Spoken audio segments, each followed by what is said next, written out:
Bem-vindos mais uma vez, irmãos e amigos, a mais um estudo, a mais uma meditação na segunda carta do apóstolo Paulo a Timóteo. Nós estamos prestes a terminar este estudo, até porque estamos já no último capítulo da mesma, e ao entrarmos hoje no capítulo 4 da segunda epístola de Paulo a Timóteo, nós continuamos a falar de assuntos que são fundamentais, não somente para nós, que temos o dever e a responsabilidade de anunciar a palavra de Deus aos nossos irmãos, mas para todos nós cristãos, pois esse foi o mandamento que o Senhor nos deu, de anunciar o seu Evangelho, de anunciar a sua boa nova de salvação para todo este mundo, para todo aquele que nele crer.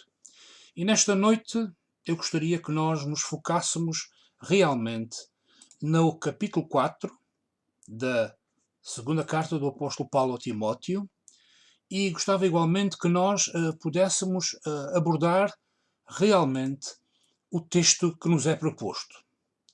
E com convicção e com seriedade analisarmos o que diz a palavra do Senhor e as suas implicações para nós hoje.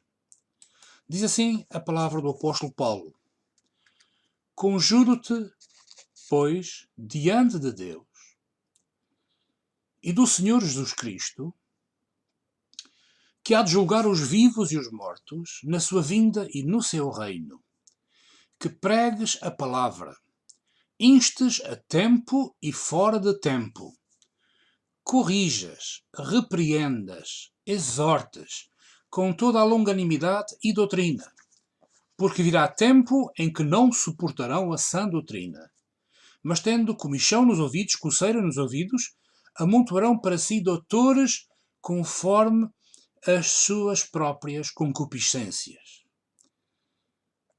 E desviarão os ouvidos da verdade, voltando às fábulas. O que nós vemos aqui muito claramente é a convicção do apóstolo Paulo de que, tendo em vista a vinda do Senhor Jesus Cristo de novo a este mundo e o juízo que exercerá, é importante deixar um aviso solene ao jovem Timóteo, ao jovem evangelista Timóteo. Eu falo neste primeiro versículo que nós lemos, quando utiliza uma palavra muito forte, a palavra conjurar. No fundo, a visão do fortemente da sua responsabilidade quanto à pregação da palavra de Deus. É disso que falam os outros três versículos, o versículo 2, 3 e 4. E é um aviso que deve ser também considerado com toda a seriedade por todos que anunciam a palavra em resposta à ordem do Senhor Jesus Cristo. Pois no Evangelho de Marcos que nós lemos no capítulo 16, versículo 15, a ordem, a grande comissão que o Senhor Jesus nos deixou. A nós também, que somos seus discípulos. Ele disse: ide por todo o mundo, pregai o Evangelho a toda a criatura. Ide por todo o mundo, pregai o Evangelho a toda a criatura. Marcos capítulo 16, versículo 15. O próprio Paulo, mais tarde, na sua carta mais conhecida e mais debatida, inclusivamente, a carta aos Romanos, ele fala dessa necessidade e dessa responsabilidade, quando diz: como pregarão se não foram enviados? Como está escrito: quão formosos os pés dos que anunciam o Evangelho de paz, dos que trazem alegres novas de boas coisas. Portanto, o apóstolo Paulo está aqui preocupado no nosso texto de Timóteo em deixar as coisas muito claras ao jovem Timóteo. Ele tem uma responsabilidade e a sua responsabilidade passa por ser fiel na forma como explicita a palavra de Deus. Nós vamos começar, portanto, abrindo os nossos olhos, abrindo sobretudo os nossos corações e reconhecendo neste texto que nós lemos, nos versículos 1 a 4 da segunda carta de Paulo a Timóteo, capítulo 4, dois momentos importantes e duas definições que são fundamentais, inclusivamente, para os nossos dias de hoje. Pois, de facto, nós reconhecemos que há muita gente que fala de Deus, há muita gente que prega Deus, há muita gente que diz coisas acerca de Deus, que tem discursos teológicos, e, no entanto, a própria palavra de Deus diz claramente que há pregação que agrada ao Senhor e há pregação que lhe desagrada. Há anúncio que agrada a Deus e há anúncio que lhe desagrada. E é com as palavras de Paulo presente que eu gostaria que nós, nesta noite, refletíssemos um pouco sobre essas duas realidades. O anúncio, a pregação que agrada a Deus e a pregação que não agrada a Deus. Começando pelo primeiro, a pregação que agrada a Deus. Versículo 2, portanto, do nosso texto, quando Paulo escreveu que pregues a palavra, instes a tempo e fora de tempo, corrijas, repreendas, exortes com toda a longanimidade e doutrina. Portanto, a pregação que agrada, o anúncio do Evangelho que agrada a Deus, é aquele anúncio, é aquela pregação que está sempre pronta. Pronta a tempo e fora de tempo. Uma pregação que também demonstre um grau de preparação, isto é, um estudo que mostre a atenção que é dada à leitura, a atenção que é dada à doutrina, que é uma palavra que anda muito arredia das igrejas dos nossos dias. Na sua primeira carta a Timóteo, no capítulo 4, nós temos a referência aí projetada no nosso ecrã, nos versículos 13 e 16, Paulo já tinha dito a Timóteo, na primeira epístola, persiste em ler, exortar e ensinar até que eu vá. Tem cuidado de ti mesmo e da doutrina. Persevera nestas coisas, porque fazendo isto te salvarás, tanto a ti mesmo como aos que te ouvem. E, portanto, havia a noção em Paulo de que o servo de Deus, aquele que tem a função, tem o desafio de anunciar o Evangelho, tem de ser diligente na sua aprendizagem. Nós vemos essa referência também nesta segunda carta, no capítulo 2, versículo 15, quando Paulo já tinha escrito ao mesmo Timóteo: procura apresentar-te a Deus aprovado, como obreiro de que não tem que se envergonhar, que maneja bem a palavra da verdade. É muito complicado, é muito desafiante nós vermos gente que fala de Deus sem ter conhecimento do que o próprio Deus diz. Gente que é capaz de fazer discursos sobre Deus e ter umas ideias muito interessantes sobre Deus, mas que não têm por base aquilo que o próprio Deus expressa na sua palavra, que é de facto a base de qualquer reflexão teológica. Nesta segunda carta, no capítulo 3, versículo 14, o apóstolo Paulo já tinha dito: tu, porém, dirigindo-se a Timóteo, permanece naquilo que aprendeste e de que foste inteirado, sabendo de quem o tens aprendido. Portanto, a mensagem, a pregação que agrada a Deus, é aquela pregação que está pronta independentemente da ocasião. Por isso ele diz neste versículo 2, no capítulo 4, a tempo e fora de tempo. É também a pregação que corrige. É uma das expressões que ele usa neste versículo 2. Corrijas. Corrigir no sentido de apontar o rumo correto. Que usa argumentos tais que convence da verdade dos mesmos e da necessidade que nós temos destes mesmos argumentos. Como, aliás, o apóstolo Paulo se fartou de fazer no seu ministério durante o tempo em que espalhou o Evangelho. Quando nós pegamos no livro de Atos dos Apóstolos, no capítulo 17, versículos 2 e 3, nós revemos nessa referência na escrita de Lucas, que compôs o livro de Atos dos Apóstolos. E ele diz: e Paulo, como tinha por costume, foi ter com eles. E por 3 sábados disputou com eles sobre as Escrituras, expondo e demonstrando que convinha que Cristo padecesse e ressuscitasse dentre os mortos. E este Jesus, que vos anuncio, dizia ele, Paulo, é o Cristo. E no mesmo livro, no capítulo 19, há mais uma referência àquilo que Paulo fazia. Esse anúncio constante, militante, de correção que ele fazia quando anunciava o Evangelho. E no capítulo 19 de Atos, versículo 8, nós lemos: e entrando na sinagoga, falou ousadamente por espaço de 3 meses, disputando e persuadindo-os acerca do reino de Deus. Portanto, era muito comum, era muito claro que o apóstolo Paulo não deixava passar a oportunidade de, anunciando a palavra, fazer o que a palavra de facto exigia, isto é, corrigir, e fazia-o em qualquer circunstância. E, portanto, a pregação que agrada a Deus, como nós temos vindo a ler nesse versículo 2 do capítulo 4 da segunda carta de Paulo a Timóteo, é a pregação que acontece em qualquer instante, em qualquer oportunidade, é também a pregação, é também o anúncio que repreende. E esse termo está também aqui no versículo 2 do capítulo 4. O que é repreender neste sentido? Claramente é admoestar com veemência. Um teólogo chamado John Gill disse a propósito disto: repreende o pecado, uns mais publicamente, de acordo com a natureza e circunstâncias da ofensa, outros mais gentilmente, outros mais asperamente, como necessário. E, aliás, o próprio apóstolo Paulo, na sua carta ao jovem Tito, outro seu colaborador, o jovem Tito, no capítulo 2, versículo 15, diz-lhe, fala disto, e exorta, e repreende com toda a autoridade, ninguém te despreze. E aqui nós temos uma questão interessantíssima. Quando Paulo diz a Tito, repreende e exorta com toda a autoridade, de que autoridade é que eu estava a falar? Da autoridade que estava inata e derramada sobre a vida de Tito? Não é isso. A autoridade vinha do próprio anúncio que era feito da palavra. Isto é, a palavra é que tinha autoridade e, sendo fielmente exposta, sendo fielmente anunciada, ela dotava o arauto da mesma, aquele que anunciava, da autoridade que vem do próprio Deus. Pois a palavra é a palavra do próprio Deus. Tito em si não tinha autoridade nenhuma. Mas quando ele falava, ele era um jovem, isto é complicado, porque de facto Timóteo também era um jovem. O apóstolo Paulo, já mais velho, dizia assim, olha, vós esses dois, que são duas crianças, entre aspas, em termos de idade em relação a mim, vocês têm toda a autoridade que a palavra vos dá, sendo fiéis a ela, para a expor.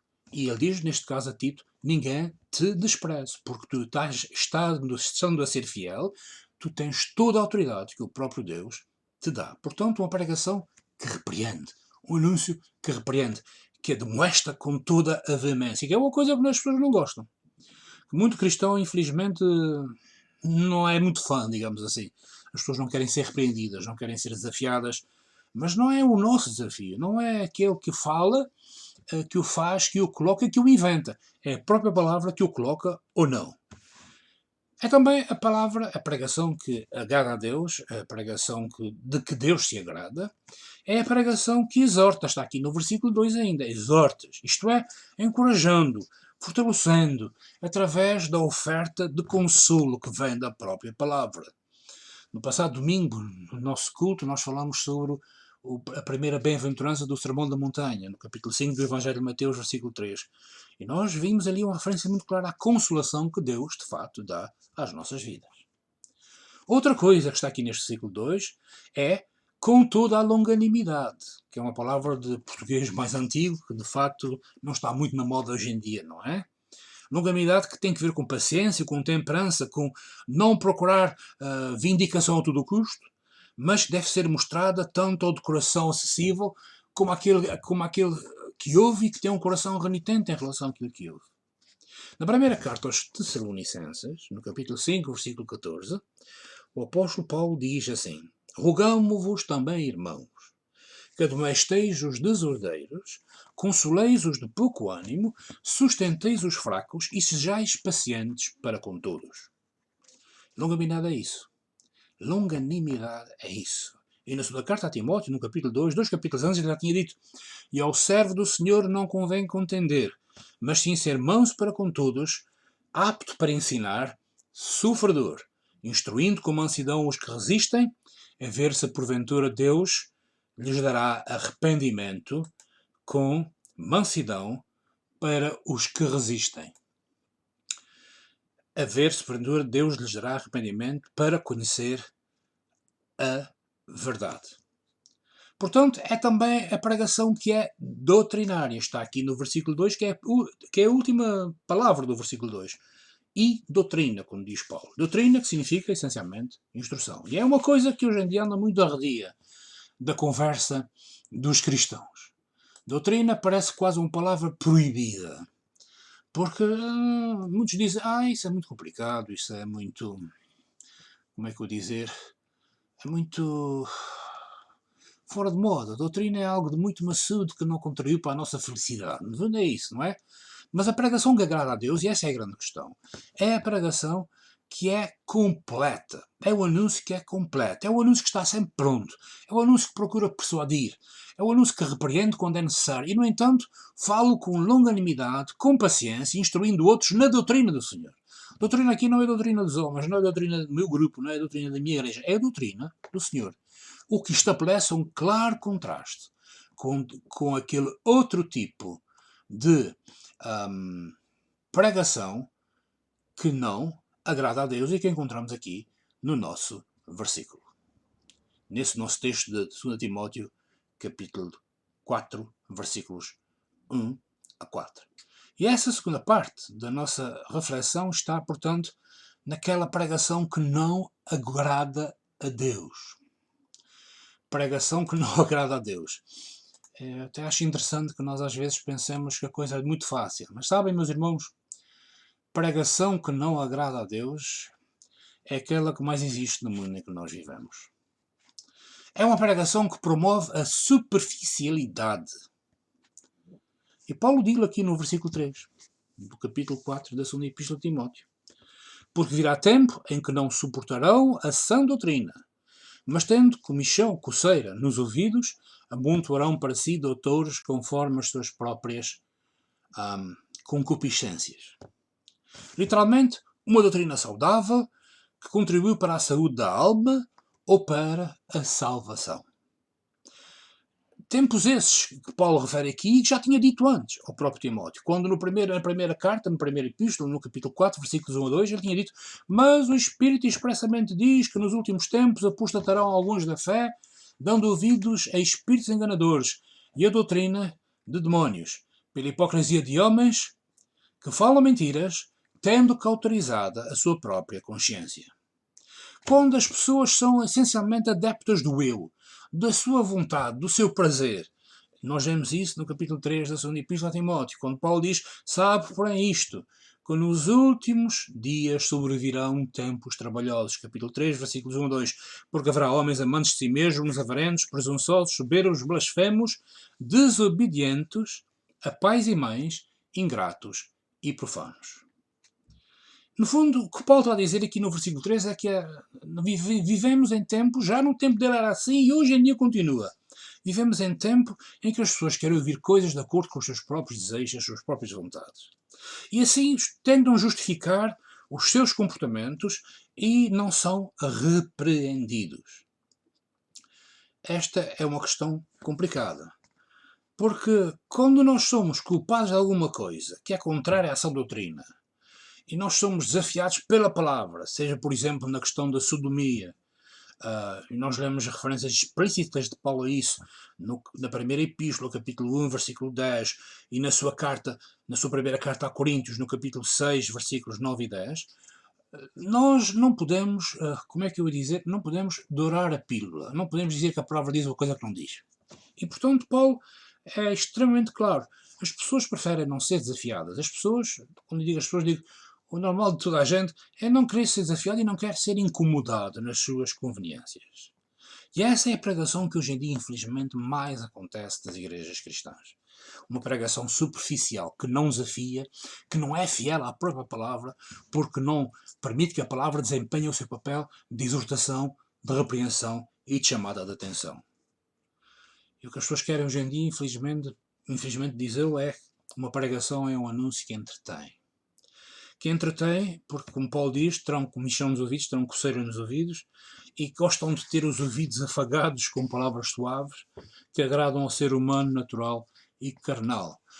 Uma curiosidade insaciável, de detalhes, de pormenores, e não têm um desejo que lhes permita ser mitigados pela dureza, por vezes, da própria palavra. Uma linguagem que acentua o ser humano. Uma linguagem que, no fundo, é como alguém disse uma vez, uma linguagem que apresenta o Evangelho como sendo um Evangelho barato, sem custos. E, no entanto, nós sabemos que o Evangelho, a boa nova de salvação em Jesus Cristo, teve um grande e altíssimo custo, que foi a vida do próprio Filho de Deus. E se me permite, ainda há mais um texto que eu gostaria de vos referir nesta noite, que se encontra no livro do profeta Ezequiel, no Antigo Testamento, no capítulo 33. E sabem, nesse capítulo 33 de Ezequiel, lá no Antigo Testamento, eu vejo o retrato de muito boa gente hoje em dia. Até as pessoas, eu penso que nas igrejas às vezes as pessoas até estão disponíveis para ouvir o pregador falar, desde que ele seja eloquente. Mas há uma coisa que o texto de Ezequiel diz, e que é verdade hoje em dia, é que as pessoas gostam de ouvir, mas não gostam de fazer aquilo que ouvem. Não gostam de levar a sério a palavra que lhes é dada. Em Ezequiel capítulo 33, versículos 30 a 33, diz assim: Quanto a ti, isso é Deus a falar ao profeta, e diz: Quanto a ti, ó filho do homem, os filhos do teu povo falam de ti junto às paredes e nas portas da casa. E fala um com o outro, cada um a seu irmão, dizendo: Vinde, peço-vos e ouvi qual seja a palavra que procede do Senhor. E eles vêm a ti, ao profeta, como o povo costumava vir, e se assentam diante de ti como o meu povo e ouvem as tuas palavras, mas não as põem por obra, pois lisonjeiam com a sua boca, mas o seu coração segue a sua avareza. E eis que tu és para eles como uma canção de amores, de quem tem voz suave, e que bem tange, porque ouvem as tuas palavras, mas não as põem por obra. Mas quando vier isto, eis que está para vir. Então saberão que houve no meio deles um profeta. O retrato que aqui é feito no livro do profeta Ezequiel é um retrato triste, é um retrato daquele anunciador, daquele pregador que tem uma audiência, e até gosta daquilo que ele diz, mas que não está disponível a fazer aquilo que ele diz. Não é porque a vontade do pregador seja a mais importante, mas se ele é fiel na transmissão da palavra de Deus, é para a palavra de Deus que exige que se faça e se viva de determinada maneira. Mas como Paulo sempre disse a Timóteo, e que temos visto aqui no versículo 3, haverá tempos em que as pessoas vão amontoar para si doutores, e isso é tão evidente que quando nós fazemos referência a pregadores, a gente muito ilustre, com muito pedigree, se me permitem, pregadores dispostos sempre a ceder e a tergiversar, e no entanto as pessoas irão procurar essa gente, esses pregadores, que tentam agradar às multidões a quem falam. Vejam aquilo que acontece com os televangelistas nas televisões num país como a América, nomeadamente. A audiência que essa gente tem. Qual é o triste resultado dessa pregação? Ao que está no versículo 4 da segunda carta de Paulo a Timóteo. Desviarão os ouvidos da verdade, voltando às fábulas. Desviar os ouvidos da verdade. A verdade deixou de ser importante. Voltarão às fábulas, isto é, à maneira antiga de fazer as coisas, aos seus velhos hábitos. Um escritor inglês, G.K. Chesterton, disse uma coisa que é mesmo verdade. Ele disse: aquele que não crê em Deus irá crer em qualquer outra coisa. Portanto, nós vivemos em tempos assim. E a prova disso, meus irmãos, é aquilo que acontece nos nossos dias, em que as pessoas não querem saber nada de Deus, não querem saber nada de Cristo, não querem saber nada do Evangelho, até são capazes de ouvir se não os incomodar muito, mas são capazes de perder tempo com médium, com bruxarias, se quiserem, com ovnis, com outras coisas extraordinárias, com fenómenos paranormais, porque isso é muito interessante. As pessoas irão rejeitar o Evangelho de Cristo, mas vão aceitar as tradições religiosas de outros seres humanos. Rejeitarão a sã doutrina, mas aceitarão qualquer ensino doentio que coloque em perigo o corpo e a alma. E o problema é o tipo. O tipo de pregação, de anúncio que as pessoas querem ouvir. Aquela que entretém e valida as suas atitudes e ideias pré-concebidas. Essa tem credibilidade para elas.